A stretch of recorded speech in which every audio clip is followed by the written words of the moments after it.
seekers onto Mexican soil, which will deter further immigration from the Northern Triangle. Well, that's Trump administration Director of Trade and Manufacturing Policy, Peter Navarro, earlier this morning in Sunday Morning Futures. He says President Trump is ready to make good on his threat of those punitive new tariffs on Mexico if that nation does not live up to its part of the new border agreement. So, how and when can we determine that our southern neighbor is really enforcing the terms of the deal and cutting the flow of Central American migrants that have been flooding our southern border? Congressman Mark Green of Tennessee joins us, who is among a group of Republican lawmakers who outlined a border security proposal to the Department of Homeland Security just last month and is a member of the House Homeland Security and Oversight Committees. Congressman, do you trust Mexico to really take meaningful action to try and rein in that flood that is going through their country and landing on our doorstep?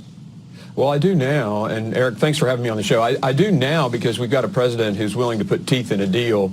You know, any businessman knows, and I'm a businessman. I built a multi-million-dollar healthcare company. I get it. You can't have a deal if you don't have teeth in it, and that's what the president's added. You know, he added the 5% tariff as sort of the teeth, and I think it got their attention, and now you see the activity on their southern border, which you just reported, and of course, now we see their assistance with the asylum seekers, you know, being able to house them in Mexico as that process happens. So absolutely, and it can be measured. You know, we can actually know how many asylum seekers have actually, you know, applications are out there, and then what the crossing numbers are. So there's a way to measure it. This is about teeth in a deal, and the guy who wrote the art of the deal is making it happen. Yeah, and that deal goes in 45-day increments. So after 45 days, we can review it and say, hey, Mexico, you gotta do the right thing. That's exactly right. More on? I'm sorry? Or we're going to slap more on if they don't abide by the agreement. Exactly. I mean, that's a good deal. It's got teeth in it. You know, when I was a state senator, we did a bill, anti-sanctuary city bill, and the state already had a law that said you can't have you can't have a sanctuary city.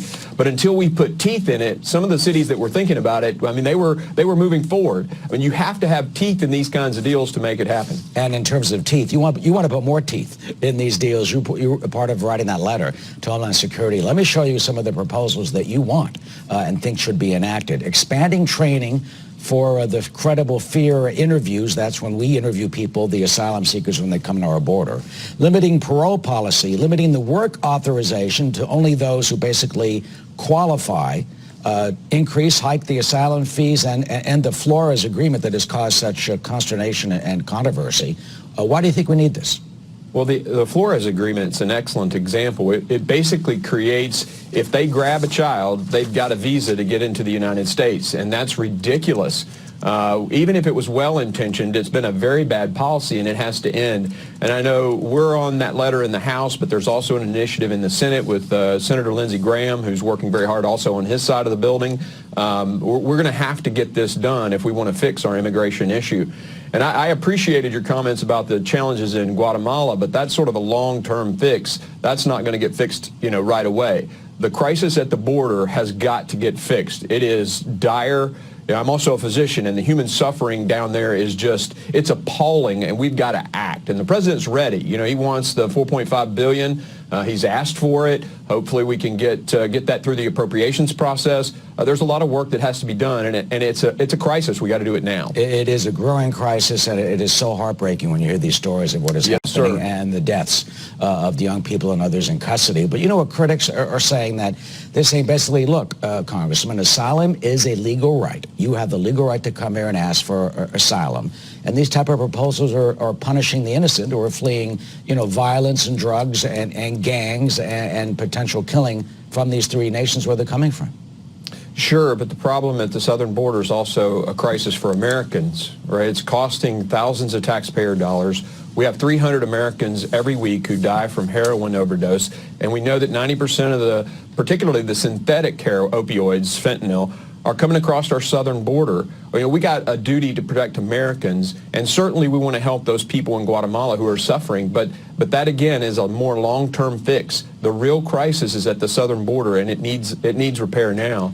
You know, you can cite those studies from like Doctors Without Borders. 31% of the women who make the trek from the Northern Triangle across Mexico into our border or through our border are being sexually assaulted. This is a humanitarian crisis, and if the left really cared about women, they'd be with us on this issue. But tragically, they're more concerned about 2020 talking points and their own power than they are helping people who are suffering. And it's appalling. You are certainly right that people are suffering, and we have to address it. One thing, finally, Yes, sir. that I looked at, that William just reported, that the people he interviewed were looking for jobs. Let me show you a study from Syracuse University that shows that most asylum seekers are rejected. 69%, nearly 69% from El Salvador, more than 76% from Honduras, 75% from Guatemala are rejected. Do you think that is showing that the judges are saying they don't have cause to come here? And what does that say about the current situation? Well, it's indicative of the problems in the Northern Triangle countries. But it's proof that the system, at least on what the judges are doing, they're actually doing their job, and they're appropriately applying the law. What is a true, asylum situation? But really, we've got to stop the flow, because we don't have the court capacity to handle the flow right now. Over 100,000 people in March. I mean, it's, like I said, it's a crisis, and I'm going to continue to beat that drum until we get a solution. Congressman Mark Green, it's getting back to record levels not seen in a decade. Yes, sir. Thank you for speaking out and talking to us today, of course. Julie?